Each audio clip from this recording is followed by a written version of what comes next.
En el programa de hoy vamos a hablar sobre los aspectos médicos legales de la muerte, la eutanasia.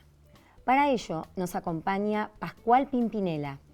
Es doctor en medicina, profesor titular de la Cátedra Disciplinar Medicina Legal, Social y Laboral de la Facultad de Ciencias Médicas de la Universidad Nacional del Litoral.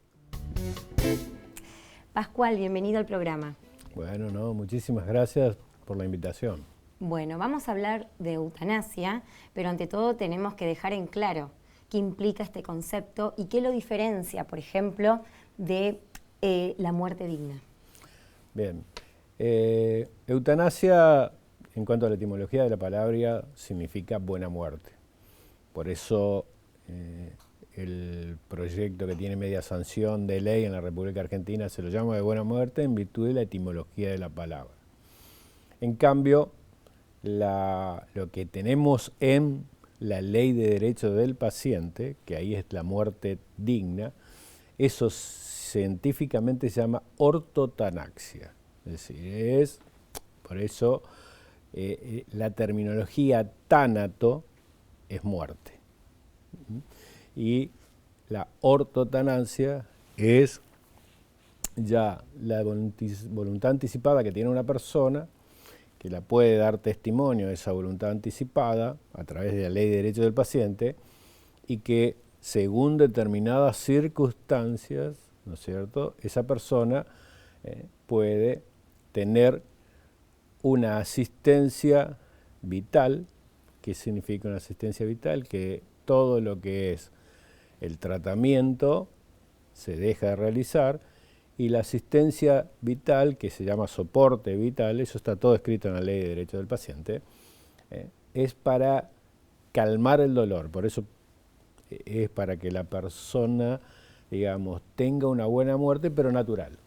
Es decir, que naturalmente ocurra el proceso. Claro, ¿y qué pasa cuando no hay voluntad? Porque no puede tener esa voluntad la persona porque no es consciente, lo que se llama la muerte cerebral.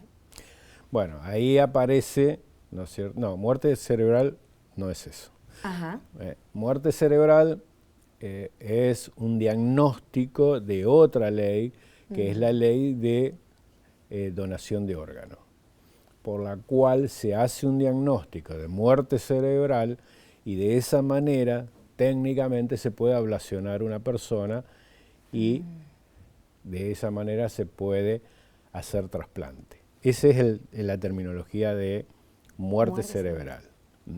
En cambio, lo que dice la ley de derecho del paciente sobre la muerte digna habla de la enfermedad. Es decir, no habla de la muerte cerebral, sino que habla de la enfermedad en un estado que es irreversible e incurable. Lo que puede suceder es que esa persona no esté con conciencia. Exacto. Que perdió la conciencia, por eso no es muerte cerebral, sino que perdió la conciencia. Entonces, si perdió la conciencia y él dio testimonio previo, como dice la ley, de su voluntad, que en ese caso, ¿no es cierto?, se le dé una muerte digna, que esto, lo vuelvo a decir, no hacemos ningún tratamiento, pero sí hacemos un soporte vital, le calmamos el dolor y de esa manera que naturalmente ocurra la muerte. Entonces, si no dio este testimonio y son los familiares, en primer orden, que tienen que tomar esta decisión. Nosotros tenemos en el ejemplo en la Argentina, ¿no es cierto?, del del músico Cerati, sí, donde fue la mamá la que se le pedía que tome esta decisión. Ese es el ejemplo de lo que me estás preguntando. En el caso Cerati, ¿no es cierto?, pasó así. Fue la mamá la que, en definitiva, no prestaba el consentimiento y cuando iba a prestarlo, bueno, ocurrió naturalmente la muerte de Claro, o sea que si músico. El paciente no es consciente, el familiar tiene el poder de decidirlo, digamos. Hay en la misma ley, da un orden, ¿no es cierto?, de quiénes son los que pueden tomar esta decisión. Y en ese orden, el primer orden es el familiar directo. y después si no está el familiar directo, así sigue en la ley otros órdenes que son los que toman la decisión en ese sentido. Pero por eso quería remarcar es cuando no está con su estado de conciencia, también es lo mismo cuando no tiene su capacidad plena, es decir, los incapaces. Quienes toman la decisión de los incapaces, bueno, la ley ya tiene previsto quién toma la decisión, ¿no es cierto?, que son los familiares, parientes, es decir, toda una línea de orden para que, o el representante legal de ese incapaz. Claro. ¿Esto por qué? Porque, digamos, tenemos que hacer una breve reconstrucción histórica, historia de la medicina, historia de la medicina que se traduce después a la historia del instrumento legal que son las leyes, ¿no es cierto? Es decir, la sociedad hace 100 años atrás no tenía la situación social de hoy de la adicción a drogas de abuso. Por lo tanto, ahí hay una zona gris de la medicina, de en qué estado está mental una persona cuando está en este mundo que es la adicción a drogas de abuso, donde hay todo un abanico, en el cual en ese abanico tenemos los dos extremos. El extremo de aquel que no afecta su capacidad para tomar decisiones, al otro extremo que es un incapaz de tomar decisiones y por lo tanto necesita un representante legal para que tome decisiones. Pero hay todo un abanico. Pero esto hace 100 años no era una situación que en la medicina se observaba y hoy tiene un gran impacto. Por eso aparece acá todas estas zonas grises de, bueno, qué decisión se toma en todo este abanico de diferentes espectros en los cuales puede estar la situación de una persona. Claro, y en este sentido, el tema de una media sanción que ya tiene el proyecto de ley de eutanasia, ¿a qué se debe, por ejemplo, eso? O sea, que se impulse de alguna manera la legalidad, porque hasta el momento está penalizada. Es decir, ¿cuáles fueron esos factores que empujaron y pusieron en la escena de la legalidad a la eutanasia después de mucho tiempo y después de haber otros países en el mundo que ya la están implementando, así como el suicidio asistido, por ejemplo? Primero te cierro el concepto de, como comenzamos con el concepto de muerte digna, a pasar ahora a muerte asistida. Es decir, muerte digna es dejar que naturalmente ocurra la muerte. Muerte asistida es producirle la muerte. Entonces, digamos, hay que ver cómo termina esta ley, porque por ahora tiene media sanción, pero todavía creo que va a surgir espacios de discusión y va a surgir debate todavía, porque creo que se va a dar debate para una infinidad de aspectos. Tengamos en cuenta que acá estamos haciendo un enfoque de la medicina legal. Exacto. Y va a haber enfoques hasta teológicos, no sé, jurídicos obviamente, sociales también. Entonces, desde los aspectos de la medicina legal, técnicamente sería una persona que estaría en un estado médico, de una enfermedad irreversible e incurable, en la cual, si dio su testimonio previo, pretende una muerte digna, es decir, lo que vimos que ya tenemos hoy en esta ley de derecho del paciente. Ahora, si aparece el sufrimiento, que eso es, digamos, la esencia de esta cuestión, si aparece el sufrimiento, pide una muerte asistida porque él no puede tomar esa autodeterminación, porque si no, pensemos, una persona que se suicida está haciendo una autoetanasia, es decir, Es decir, por eso se lo llama suicidio asistido. ¿Mm? Es decir, si yo tengo la libertad plena, la capacidad plena, entonces tengo la capacidad de tomar una autodeterminación y decir, hoy me quito la vida. Entonces, eso que es mi autodeterminación, ahora lo llevo al plano de que por mi imposibilidad, por la enfermedad que tengo, que no me permite hacer eso, porque si no, a ver, vamos a hablarlo literalmente. Bueno, si querés quitarte la vida, quítatela. Claro. ¿Por qué querés que te la quite otro? Bueno, porque no puede. Por eso estoy tratando de usar términos literales para no usar términos científicos y comprender el proceso. Entonces, como no puede, pide que alguien lo haga. Y esa es su voluntad. Y lo mismo pasa que como la ley de derechos del paciente con la muerte digna. Es decir, si no está en estado de conciencia, bueno, ahí aparece toda esta cascada, como la que hemos dicho, de familiares, ¿no? O representantes legales si son menores, ¿no es cierto?, que pueden tomar, o incapaces, que pueden tomar esa decisión de una muerte asistida. Por eso tenemos en claro, muerte digna, naturalmente va a ocurrir la muerte. Muerte asistida, eutanasia, hay que producirle la muerte. Claro, pero me imagino que bueno, luego de manifestarlo el paciente o el familiar, debe haber ciertas condiciones para, de alguna manera, aprobar o consentir ese pedido.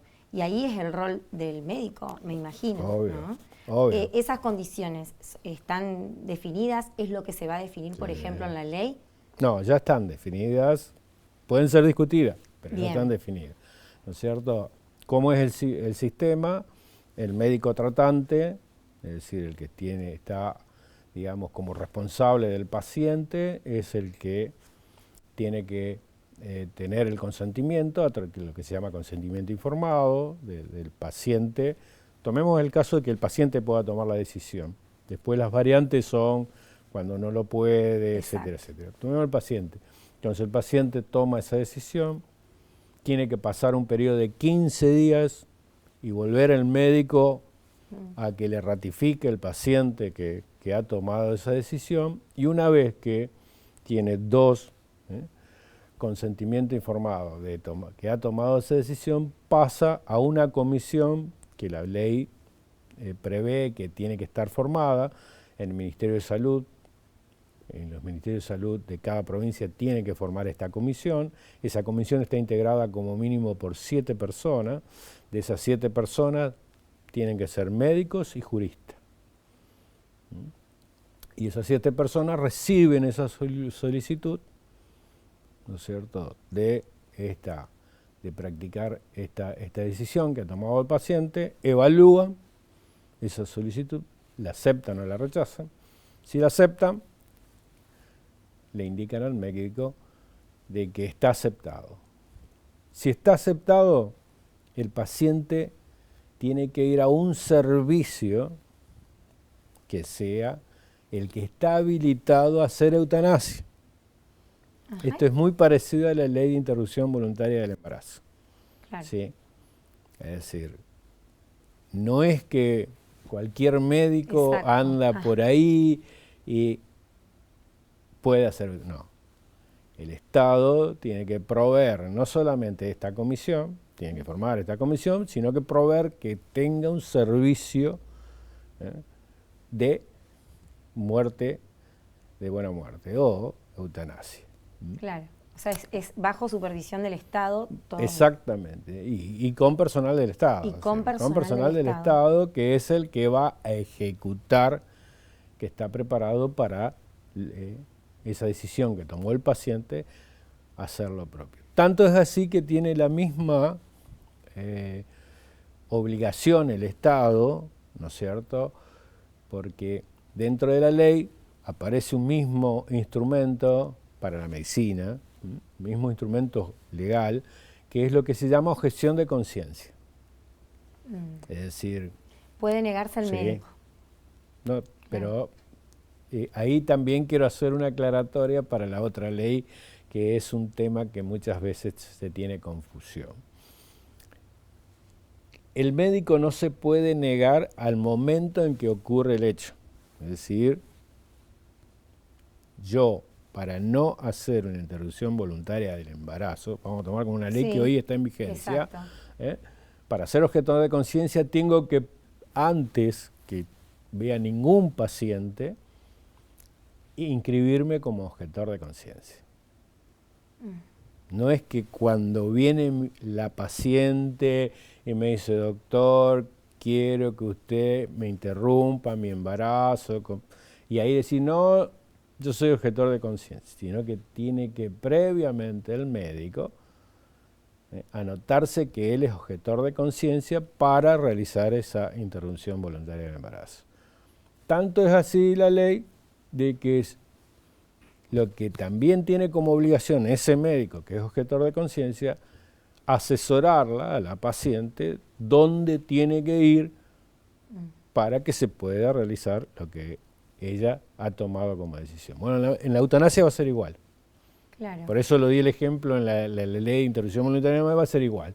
Es decir, el médico que no quiera hacer eutanasia se tiene que inscribir en un listado de objetores de conciencia, para que cuando le ocurre el caso, ahí decir, miren, yo soy objetor de conciencia, pero hay un servicio del Estado, que es donde se realiza esta práctica, al paciente o a los familiares, diríjanse a ese servicio, diríjanse a ese lugar, que ahí la voluntad puede ser ejecutada. ¿Y este procedimiento, por ejemplo, es tomado de algún otro, de casos donde ya es legal la eutanasia de otros países? Obviamente, obviamente. Por eso, digamos, yo creo que en ese sentido tenemos una ventaja. Es decir, nosotros como ciudadanos argentinos tenemos una ventaja. ¿Cuál es la ventaja? La experiencia de lo que está pasando en otros lugares del mundo. Quiero contarte a todo esto cómo nace la eutanasia en el mundo. Bien, buen punto. Por eso, ¿cómo nace la eutanasia? Nace de investigación que se llama oculta, pero no por ser oscuras, por eso a veces la terminología, sino que ¿qué significa esto? Yo estaba buscando una cosa y me apareció otra. Por eso oculta, por eso para no tener ahí un concepto de oculto, oscuro, atrás, secreto. No. Yo estaba investigando, por ejemplo, las propiedades del agua y me apareció que un metal que me cura tal enfermedad. Sí, estaba buscando el agua y me apareció aquello. Bueno, entonces esto sucedió en la medicina. Es decir, estudiando, investigando enfermedades, aparece que esto se hacía en la medicina. Cuando no existía ninguna ley en el mundo. Claro. Y cuando el modelo médico era otro. Cuando el modelo médico era paternalista, hegemónico, corporativo, que lo ha combatido totalmente la medicina para transformarse en un modelo humanista. Pero como siempre, en el medio tenemos el espectro, ¿no es cierto?, de que todavía estamos en el tránsito. Claro, obviamente. Por eso vamos a encontrar rasgos en profesionales de esa vieja medicina hegemónica. Bien, cuando existía esa medicina, el médico tomaba esa decisión. Claro. Pero esto surgió, repito, no investigar esto, sino que de investigar enfermedades apareció esto. En la medida que fue apareciendo, dijeron, esto hay que regularlo. No puede ser que el médico sea el que tome esta decisión. Que decida por la vida de su paciente, sin el consentimiento de su paciente. Entonces, por eso empezó el fenómeno también mundial, primero con la muerte digna, por eso, y esto también hay que comprender, hay que contextualizarlo también. Claro. Todo este proceso comenzó en el orden mundial después de la Segunda Guerra Mundial, después de las atrocidades que se hicieron en la Segunda Guerra Mundial. Esas atrocidades que se hicieron bajo la justificación de investigación médica. Todos los campos de concentración, los experimentos humanos. Bueno, y desde ahí es que se consolidó el principio de la autodeterminación de las personas. Y eso es la transformación de esta medicina hegemónica, corporativa, paternalista, a otra medicina humanista, donde el médico tiene que acordar con el paciente sobre qué va a hacer. Nosotros esto lo enseñamos en la Facultad de Medicina y siempre hay una expresión literaria que trato de inculcarle a los alumnos. El médico tiene que ser consciente que el dueño del cuerpo, la salud y la vida es del paciente, no del médico. Entonces, es él el que va a decidir sobre su cuerpo, es él el que va a decidir sobre su salud y es él el que va a decidir sobre su enfermedad y ahora es él el que va a decidir sobre su muerte. Exacto. Y en ese punto que hablamos ahora, hicimos un poco de historia, vimos de alguna manera cómo estamos transicionando hacia un nuevo paradigma, una nueva visión de la medicina, los debates que se dieron en ese momento. Ahora, de cara a una aprobación de la ley o a la discusión o al retome de esa discusión, ¿por dónde pasa el debate? ¿Qué es lo que se va a debatir de acá en adelante en este tema? Bueno, yo te puedo hablar de los aspectos de la medicina. Sí, por supuesto. Desde ese enfoque. La medicina va a tener una cuestión de orden ético que superar. Porque, para tomar un ejemplo, ahora tenemos ya la próxima semana nosotros que van a otorgársele el título acá en el Paraninfo a alumnos que ya son médicos, ¿no es cierto? Y ellos, hay un acto protocolar que van a jurar por el juramento hipocrático. Bueno, ¿qué es esto? Esto viene de la escuela hipocrática. La escuela hipocrática, uno de las cuestiones éticas que plantea es no darás ningún veneno, ni practicarás nada sobre una persona que le produzca la muerte. Y eso está escrito en el Corpus Hippocraticum de la escuela hipocrática y los alumnos, si bien hay todo un ayornamiento, hay un ayornamiento de eso que está desde la escuela hipocrática, sin embargo son las bases éticas. Claro, lo juran. No solo que lo juran, sino que ¿qué se le plantea al médico? ¿Qué se le plantea al médico? ¿Yo para qué estoy? Yo estoy para preservar la vida. ¿Sí? Y si yo estoy para preservar la vida, ¿tengo que quitar la vida? Sí, es contradictorio. Un dilema ético. Es un dilema ético. Un dilema ético. Un dilema ético. Independientemente de los derechos para el médico. Yo estoy estudiando, el estudiante de medicina, yo estoy estudiando ¿para qué? Para preservar la vida de las personas, ya que la vida se pone en riesgo cuando se enferman. Claro. Pero entonces, conservando la salud, sí, estoy preservando la vida. Claro, pero uno también podría, están esas las otras posturas que dicen, bueno, pero ¿es vida cuando hay una situación de irreversible, extrema de insalubridad, digamos, por ponerle un nombre, pero digo, llegamos al límite de la tortura en vida? ¿Eso es vida? O sea, ¿qué se entiende por vida? Te voy a profundizar más el tema. Viste que cuando hay una persona que está en un estado de coma, ¿sí? Los familiares o todo el resto dicen, uy, ¿cómo está sufriendo?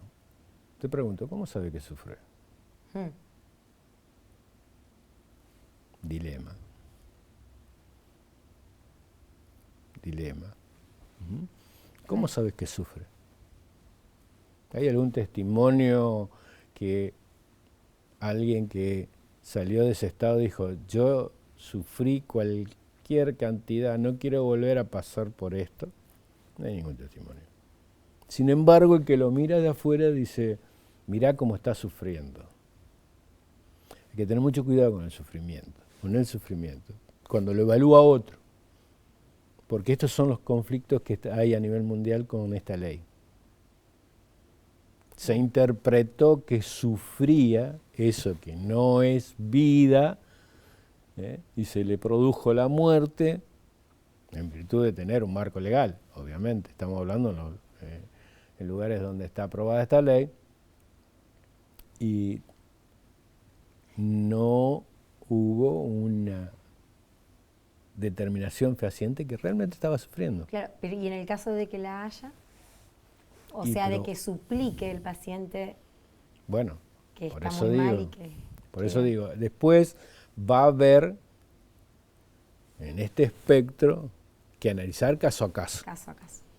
Recordemos que una ley trata de, como la campana de Dragón, de Gauss, epidemiológicamente, de tratar de resolver lo que están en la mayoría, pero los extremos siempre están.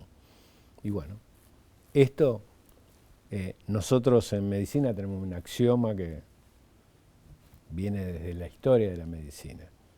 No existen las enfermedades. En el único lugar que existen las enfermedades es en los libros. Existen los pacientes que padecen esa enfermedad. Es decir, así como tenemos una individualidad genética, tenemos una individualidad en cuanto a la enfermedad que padecemos. Por eso hay pacientes, no hay enfermedades. Y si no, miremos lo que hemos pasado en la humanidad, esta pandemia de COVID. Era el COVID, pero no eran en todos los casos iguales. Exactamente, claro. En todo ese aspecto. Por eso, con la muerte va a pasar lo mismo, con la eutanasia va a pasar lo mismo. Hay que analizar el caso a caso. Se intenta que una ley trate de resolver la mayoría, pero que va a quedar extremos, va a haber extremos. Y esos extremos son los que va a haber que resolver del caso a caso. Clarísimo. Bueno, Pascual, muchísimas gracias por participar del programa y aclararnos tantos conceptos y por dónde pasa el debate hoy sobre este tema. Al contrario, yo, si me permitís, soy un convencido que los conocimientos científicos no pueden quedar entre las cuatro paredes de una academia, sino que le tienen que servir a la gente.